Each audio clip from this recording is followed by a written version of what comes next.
नमस्कार, आप देख रहे हैं आज तक। आपके साथ मैं हूं अंजना ओम कश्यप। बिहार में चुनाव है और चुनाव के पहले ये जो बड़ा इस वक्त बवाल आप देख रहे हैं पूरे देश में, लेकिन इसी के साथ साथ कई मुद्दों पर चर्चा जरूरी है बिहार को लेकर कि क्या बिहार परिवर्तन की तरफ बढ़ रहा है या फिर बिहार यथास्थिति की तरफ बढ़ रहा है या फिर बिहार किसी नए चेहरे की तरफ बढ़ रहा है। और ऐसा ही एक चेहरा हमारे साथ आज मौजूद है।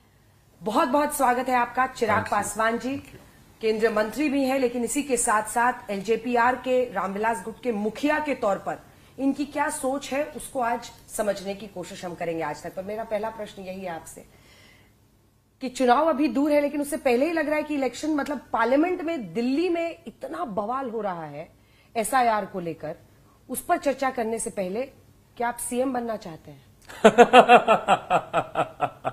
ये सवाल कहां से आ गया? 243 सीट 5 जुलाई आरा में आप थे और उस रैली में मतलब सबसे ज्यादा अगर मांझी साहब को या अन्य लोगों को सबसे ज्यादा चिढ़ बची तो ये मची कि दलित, महादलित, सवर्ण सब वहां मौजूद थे और उस समूह को देखकर उत्साहित होकर चिराग जी ने कहा कि मैं 243 से 243 सीटों पर लड़ूंगा। अगर मैं अपने गठबंधन की हर सीट को अपना मान के ना लड़ूं तो मैं अपना 100% कैसे दूंगा? ये तो गठबंधन में नाइंसाफी होगी ना कि मैं अपनी जितनी सीटों पे चुनाव लड़ रहा हूं बस मैं उसको अपना मानूं।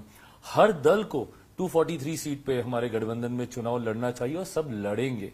हर प्रत्याशी को अपना प्रत्याशी समझकर हम लोग चुनाव लड़ेंगे। इतना सरल है? इतना ही सरल है। मैं फिर से पूछ रही हूँ, इतना ही सरल है? क्योंकि देखिए आप राजगीर नीतीश बाबू का गढ़ है, वहां पर भी आप जाकर ऐसे ही रैली ठोक कर करते हैं और सवाल पूछते हैं। आप आरा मतलब तमाम इलाके, एक पैन बिहार लीडर जो एनडीए खोज रहा है, मतलब खासतौर पर बीजेपी चाह रही है कि अपना बना नहीं पाए अभी तक। क्या आप उस जगह को लेने की कोशिश कर रहे हैं जब आप कहते हैं 243 सीट पर? क्योंकि बीजेपी का कोई नेता अगर बोल देगा 243 पर लड़ रहा हूं, नीतीश बाबू का कोई नेता बोलेगा तो सबसे बड़ी हेडलाइन वही बनेगी, तो आप पर भी तो बनेगी। नहीं देखिए, कुछ तो मन में चल रहा है। मैंने अपनी सोच को एक्चुअली क्या है ना, मेरा इतिहास ऐसा रहा है कि मेरे शब्दों के मायने बहुत निकाले जाते हैं। 2020 में जिस तरीके से मैंने अकेले चुनाव लड़ने का मैंने कार्य किया, तो मैं समझता हूं कि उस इतिहास के परिप्रेक्ष्य में मेरे शब्दों को जोड़कर देखा जाता है, पर कोई कारण नहीं है ना। उस वक्त आप 173 पे लड़े थे, मैं 137 पर लड़े थे, 137, और इस बार आप 243 के। उस वक्त की परिस्थितियां अलग थी। मैं कतई जब मैं 243 बोलता हूं, मैं बहुत गठबंधन में कोई कारण नहीं है ना कि मैं सोचूं कि मैं अलग हूं और मैं अलग जाके मैं चुनाव लड़ूं। आज की तारीख में जिस एकजुटता के साथ हम लोग आगे बढ़ रहे हैं गठबंधन, और ये 5 दलों का गठबंधन अपने में एक विनिंग कॉम्बिनेशन है। नीतीश बाबू को आप अपना मानते हैं? मैं बिल्कुल ईमानदारी से अपना मानता हूं। मैं उनका सम्मान तो खैर तब भी करता था जब मैं गठबंधन का हिस्सा नहीं था और उस वक्त मेरे नीतिगत विरोध उनसे काफी रहे थे, पर उस वक्त भी मैंने हमेशा उनका सम्मान किया और वो सम्मान बनता है। वो उम्र में, रुतबे में, तजुर्बे में, हर चीज में मुझसे बहुत बड़े हैं। क्यों वो सम्मान नहीं रहेगा? पिछली बार 30 सीट मांग रहे थे, इस वजह से कहते हैं कि इस बार आप, इसीलिए आपने कहा कि मैं अकेले लड़ूंगा। मैं 30 मांग रहा था। कितनी मांग रहे थे?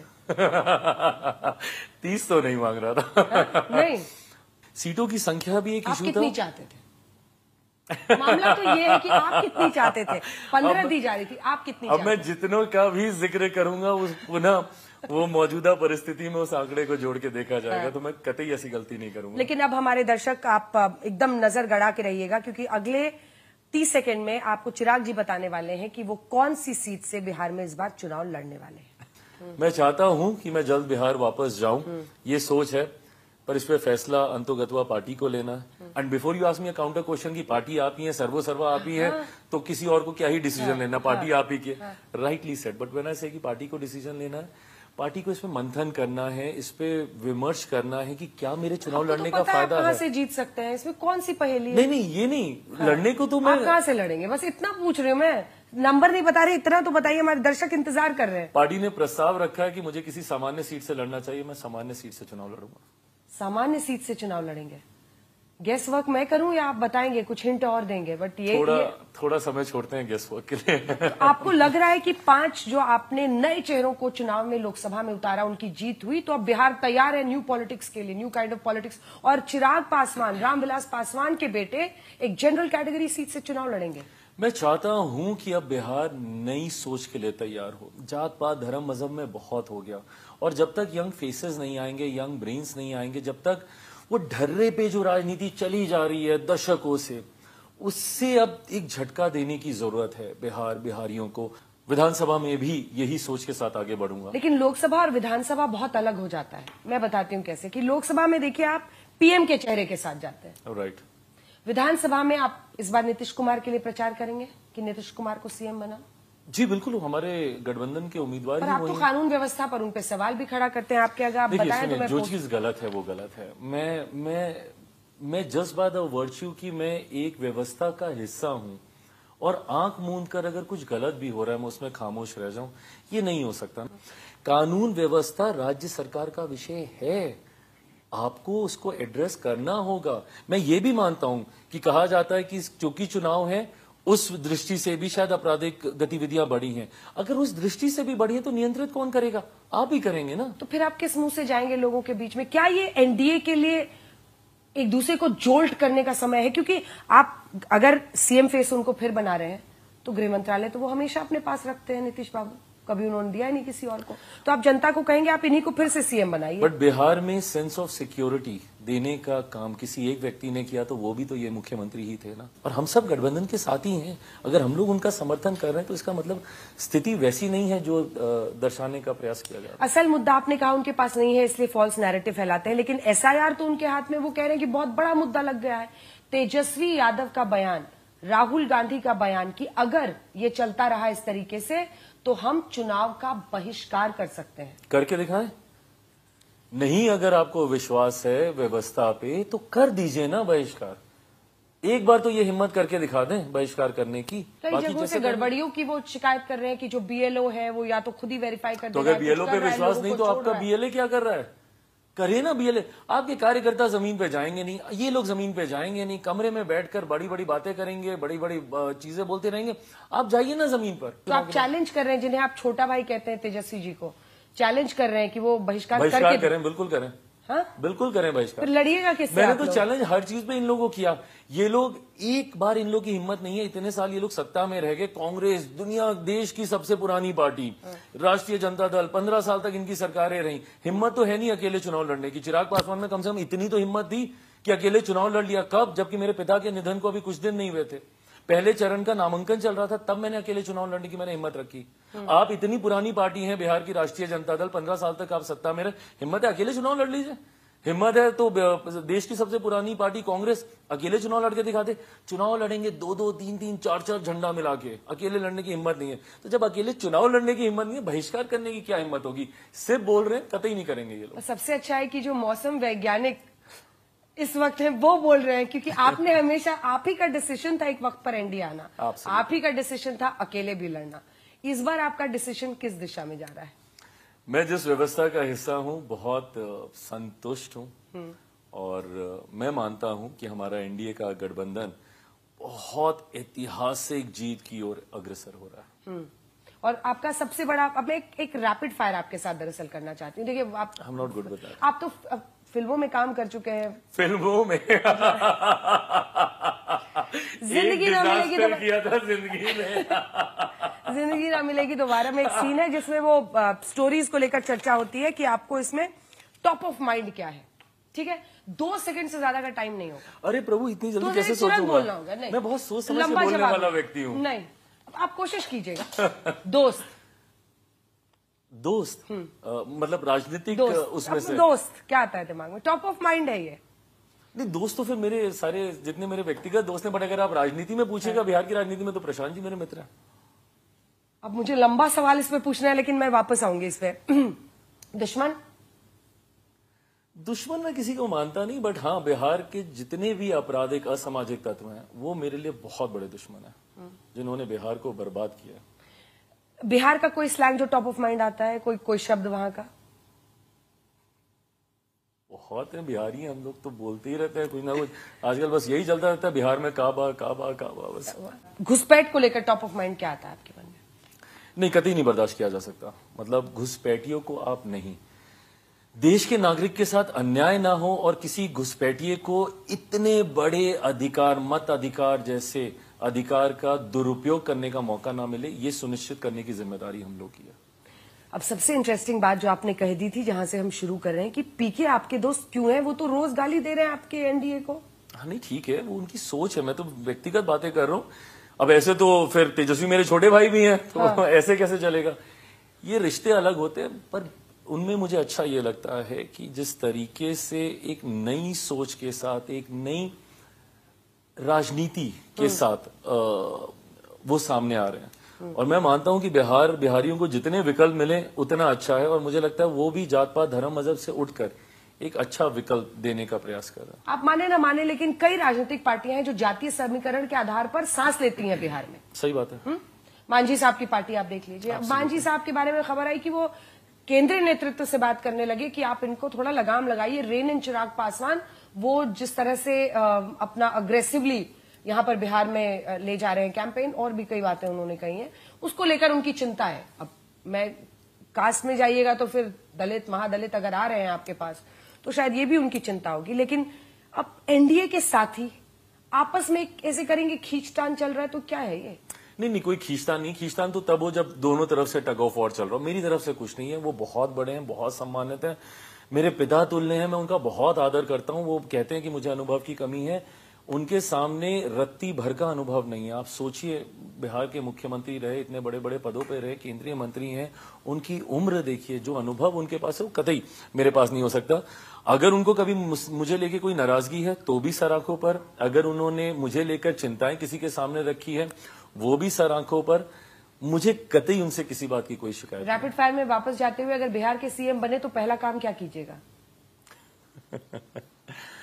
मैं नहीं भी बनूंगा तो जिस परिस्थिति में मौजूदा मुख्यमंत्री जी जब फिर से एक बार मुख्यमंत्री पद की शपथ लेंगे, तो जरूर बिहार फर्स्ट, बिहारी फर्स्ट की जिस सोच के साथ मैं आगे बढ़ रहा हूं, इसमें मैंने 5 चीजों को मैंने प्रमुखता पे रखा हुआ है। बट अगर आप कोई एक चीज उसमें से पूछना चाह रही हैं तो वो शिक्षा होगी। Good education is the need of the hour. जब तक बिहारी शिक्षित नहीं होंगे, तब तक हम लोग जात पात धर्म मजहब की बेड़ियों से हम लोग बाहर नहीं निकल पाएंगे।